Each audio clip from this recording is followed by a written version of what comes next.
todos. Bienvenidos a la presentación de El secreto de Nueva Esperanza, una novela de ciencia ficción escrita por mí. Tenía pensado hablar de mí, pero como hay poco tiempo, vamos a olvidar esa parte. Me llamo Rubén Ramírez, tengo 42 años, 41 años, pero no sé. 20 más por lo menos de psiquiatría. Y bueno, presenté hace 4 años La influencia del oculto aquí, en estas mismas jornadas, y ahora presento esta novela de ciencia ficción pura, que espero que os guste. Bueno, hablar de mí no me gusta y ya lo he dicho, entonces os voy a contar solo que empecé a escribir muy temprano en el colegio y que el libro que cambió por completo para mí la forma de la literatura fue El Señor de los Anillos. El Señor de los Anillos en el instituto fue esa visión que te empuja a escribir. Pero bueno, más tarde sí vamos a poner el book trailer del libro para ver qué os parece y luego hablamos un poco.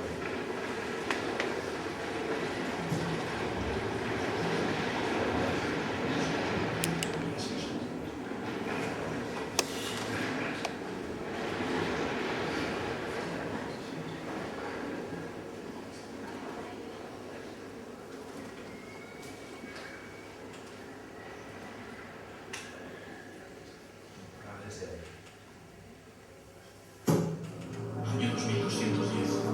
Debido a su longevidad y la escasez de recursos, los ciudadanos que cumplen 100 años están destinados al exilio. El gobierno vende Nueva Esperanza, el destino final, como un paraíso.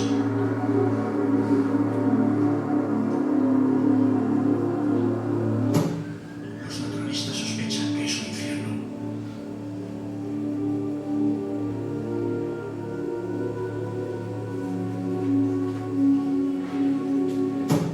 Pablo es un antropólogo al que se le acaba el tiempo.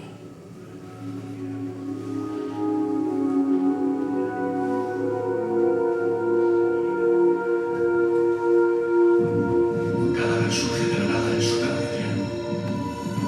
Un pintor frustrado que sabe reconocer una oportunidad.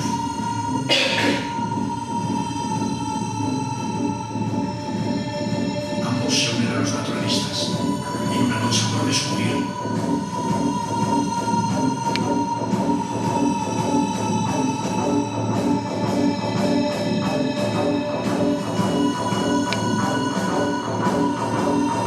El secreto de Nueva Esperanza.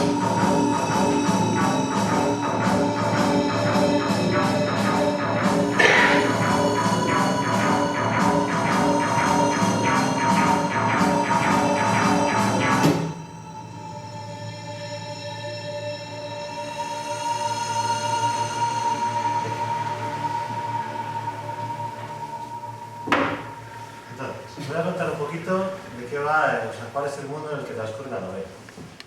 La novela transcurre en el año 2210, 190 años en el futuro, y es un futuro en el que la humanidad ha conseguido unirse. Los gobiernos han dejado las diferencias atrás y han creado una unificación de casi todos los países que ha traído bienestar, y ese bienestar redunda en un aumento de la población y de la esperanza de vida de las personas, que pueden llegar a vivir hasta 150 años. ¿Qué pasa? Que con este aumento de la esperanza de vida y de la población, pues el mundo está empezando a perder recursos y a tenerlos muy limitados. Para luchar contra esta pérdida de recursos, los gobiernos han tenido numerosas ideas a lo largo de estos años y finalmente han pensado que lo mejor es colonizar otros planetas. ¿Qué pasa? Que esto no es nada sencillo. Entonces, los intentos de colonizar en Marte y la Luna, de terraformar estos lugares, no están siendo muy exitosos al principio, hasta que de repente el gobierno dice que ha conseguido una colonia utópica, maravillosa, a la que tienen que ir obligatoriamente todos los que cumplen 100 años. Bien, normalmente esta medida no es bien acogida por algunos, la inmensa mayoría de la población la acepta, pero otros, llamados naturalistas, se unen para luchar contra el gobierno. Para gobiernos son terroristas, para otros son simplemente un movimiento ideológico. Estos naturalistas dan papeles y documentos falsos a los funcionarios que no quieren ir a Nueva Esperanza Y en este contexto pues conocemos a Pablo, un antropólogo cuya meta en la vida es conocer al ser humano, sus aspiraciones y incluso determinar sus actuaciones, predecirlas. Lógicamente este objetivo es prácticamente imposible y se ve frustrado, llega a su 100º cumpleaños y no ha avanzado lo suficiente, entonces está un poco frustrado y no quiere irse. Aunque no ha llegado a desentrañar al ser humano, sabe lo suficiente el gobierno para no fiarse de más de él. Entonces no está seguro y quiere hablar con los naturalistas a ver qué opciones tiene para poder librarse de ese exilio obligatorio. El otro personaje muy importante de la novela principal es Adrián. Adrián es un pintor de la antigua escuela, un pintor clásico, completamente en desacuerdo con los gustos del momento y que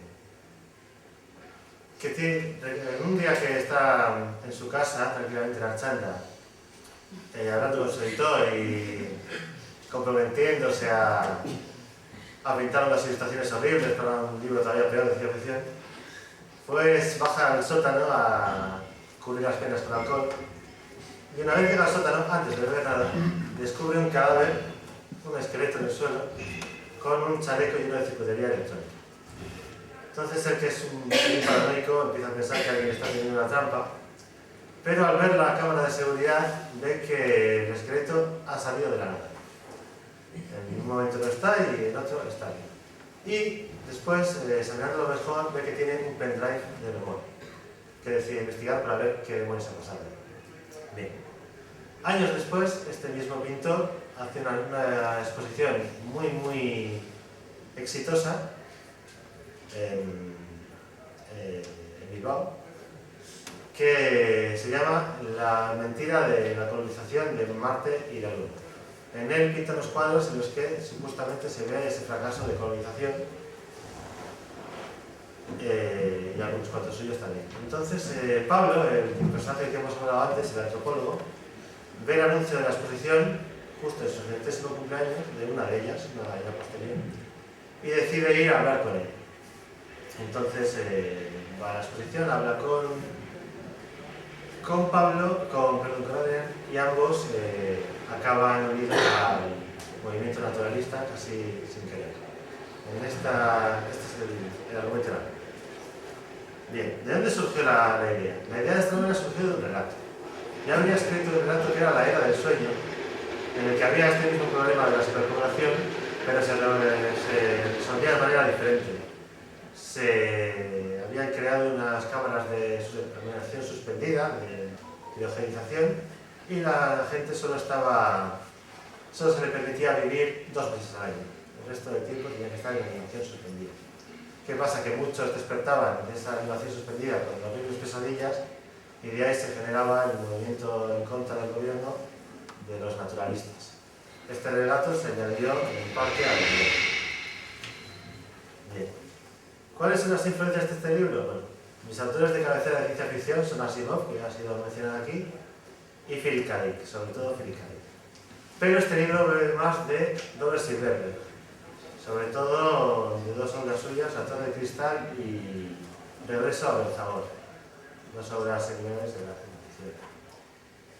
¿Qué tipo de ciencia ficción tiene el libro? Pues el libro tiene mezcla de varios géneros. Tiene viajes temporales, pero no es un libro de viajes temporales. Hay robots que tienen importancia en la historia, pero no es lo más importante del libro. Y hay colonización espacial, o al menos se intenta, pero desde luego no es una space opera, está afincada en la Tierra, en la historia, sobre todo en la Tierra. Los viajes temporales, ¿por qué digo que hay que no es una novela de viajes temporales? Porque los viajes temporales existen en la novela, pero están muy limitados y tienen muchos inconvenientes. No se puede viajar así como así, tiene sus consecuencias. Los robots, pues son robots prácticamente muy semejantes a los humanos, pero que por el acta de limitación que ha hecho el gobierno de actividades robóticas, solo se usan como robots de servicio en bares, con trabajos menores, y para la colonización espacial. Fuera de la Tierra la gente los hace.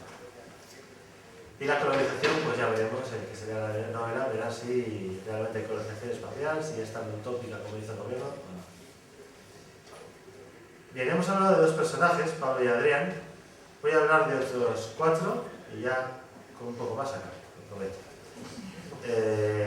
Otro de los personajes es Javier, que podríamos poner en el bando de los naturalistas, que es lo más parecido al héroe. Este personaje tiene una casa de lujo en el Zorrojaurre, lleva todo tren, pero él tiene una mujer maravillosa, pero él ayuda a la gente, se juega al tipo para darles papeles y para que puedan vivir como quieran. Gente en la tierra. En el otro bando tenemos al gobernador Vergara. Este gobernador se arrepiente de haber aprobado en la unificación, en el gobierno, Federación de la Unificación, haber aprobado bombardeos contra los naturalistas que tienen bases en Oceanía. Porque después de estos bombardeos ha habido consecuencias en forma de actos terroristas en el planeta, y con uno de ellos pues se abren las hostilidades en la guerra. A su lado está Segura, el general Segura, que es, si el otro era el héroe, habría que definirlo como el malo. Él cree que hay una guerra abierta contra los naturalistas y hará lo que sea porque el gobierno le autorice las máximas medidas para luchar contra él. O sea, se los exterminan todos. Y por último está Julio Delgado, que es un robotista. Julio Delgado es un robotista que está muy frustrado también porque él sabe que sus robots tienen potencial para gobernar el mundo incluso, y se les usa poco menos que como coches de escoba. Él está muy frustrado por eso y le gustaría que los robots hicieran algo más que servir copas en bares. Bien, para acabar, os voy a hablar un poco del subtexto. ¿De qué va la novela? ¿De qué habla la novela? El tema general. Bueno, hay dos temas en la novela. Uno es qué puede contar el gobierno, qué debe contar y qué no debe contar a la población. Si está bien que haya cosas que no deban saberse, si no, si debería el pueblo para poder decidir informarse. Bueno. Y el tema principal es cuál es la condición del ser humano y qué está dispuesto a qué está dispuesto a renunciar el ser humano en pos del progreso.